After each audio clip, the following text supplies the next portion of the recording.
does that even mean, Bowers Game Corner? Ahoy there, YouTube! I'm back again today for another game review charged by BoardGameExchange.com. You know, it's a little board game rental website. Today I'm very excited because I'm going to be checking out Jeff Foxworthy's You Might Be a Redneck If game. Now, this is brought to you by not Patch Games. Not Patch Incorporated, just Patch. I don't know what the heck the deal with that is, but it's brought to you by Patch. It's for 2 to 4 players, ages 16 and up. It'll take you about 30 minutes to play this game. What is Patch? I know a guy named Patch. He lives down on East Shore Boulevard. He stole my lawn ornaments one day. That son of a... Anywho, I'm getting off topic here. Jeff Foxworthy's You Might Be a Redneck If game. And in this game, you're going to be wandering around the trailer park, moseying up a hound dog and beef jerky, a nice little recliner, and some other stuff, trying to get it on back to your trailer. And if you were the first redneck to get all your stuff into the trailer before every other redneck does, you're going to be the biggest redneck in Jeff Foxworthy's trailer park. So grab yourself a brew, grab yourself some beef jerky, and let's see how this game plays. Okay, inside of Jeff Foxworthy's You Might Be a Redneck If game, let's take a look at what you're going to get. First and foremost, you're going to get your handy-dandy rule booklet. It is one page, one-sided, because the back side is promoting calendars. You always know that is the sign of a good game when the back of the brochure is promoting calendars. But anywho, it's going to tell you, with a nice little description, how you can put inserts into the game, because that's very complex, and how to play the game. Very simple game. You probably only need that once. So next you're going to have your board, and it looks like it was drawn by a college art student dropout.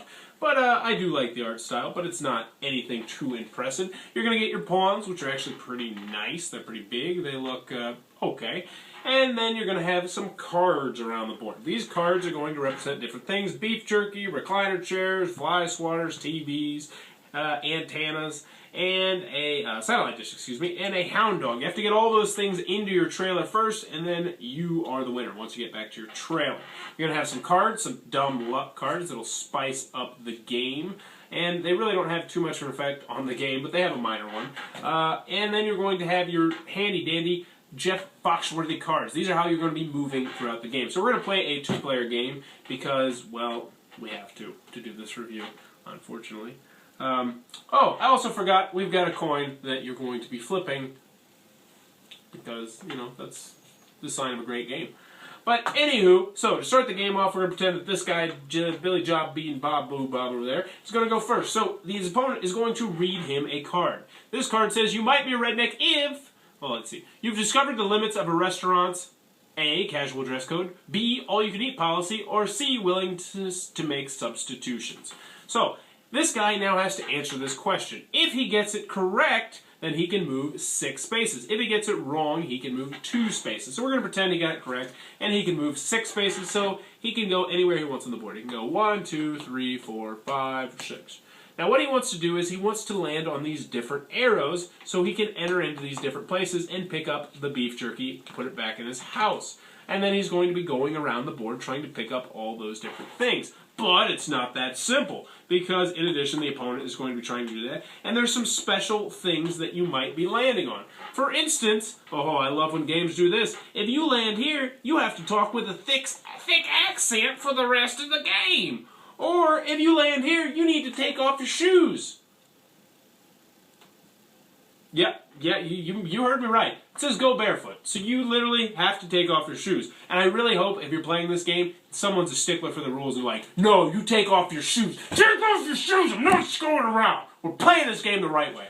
But anywho, there's other various different things. Make your best redneck face. I don't know what a redneck face entails, but you have to make your best redneck face. In addition, there's these dumb luck spots. If you land on this, you're going to flip a card. Read the card aloud. It says, do an impression of a bug zapper. But you don't have to do that. What you're going to do is you're going to flip the coin. If you get heads, then you got to do what the card says. If you get tails, then you can pass the card to someone else. So you say, oh, I got heads. Pass it over to you, Billy Bob. He's going to flip the coin, and if he flips it again and it's tails, then he's going to have to do an impression of a bug zapper.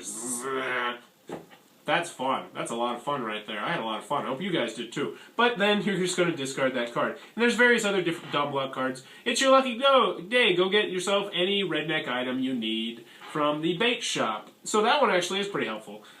This one says, oh, you're playing the Jeff Foxworthy, you might be a Redneck If game. If you roll a heads, kick yourself in the balls. If you roll a tails, pass the card over. It doesn't really say that, but anywho, this is how Jeff Foxworthy's You Might Be a Redneck If game is played. Alright, You Might Be a Redneck If game from Patch. What are my final thoughts? Let's go over the pros, let's go over the cons, let's get serious. First, on the pros side, I was completely floored by this game. I'm not gonna lie. I thought this game was going to suck. I got 50 cents at Goodwill, and I was completely amazed. It is so much fun. I'm trying to think of what other game it's like. It's kind of like the first time you play like Twilight Imperium 3 or Agricola, and you're like, wow, there is so much in this game. I mean, this box is big, and there is so much game in here. You can play this a million times and never have the same game. Why? It's because of the amazing mechanics. Sometimes you're going to be flipping a coin. Now, if you get heads, something is going to happen. But if you get tails, something completely different will happen. Every single time. It's either going to be heads or tails. It's amazing. Also, the cards are outstanding. Sometimes, if you get the Jeff Foxworthy question right, you can move 4. But if you get it wrong, you still get to move 2. The game doesn't penalize you too much. It's spectacular. But no. Wait, there's even more. Sometimes it's not just 4 and 2. Sometimes it's like 6 and 3, or it's like 1 and 3. There's so many different combinations in this game of how you move. It's incredible. Moving on to the con side, everything I just said was pretty much a lie. Jeff Foxworthy's You Might Be a Redneck If game is a big pile of crap.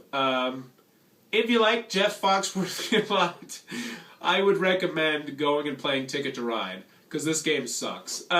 It's pretty bad.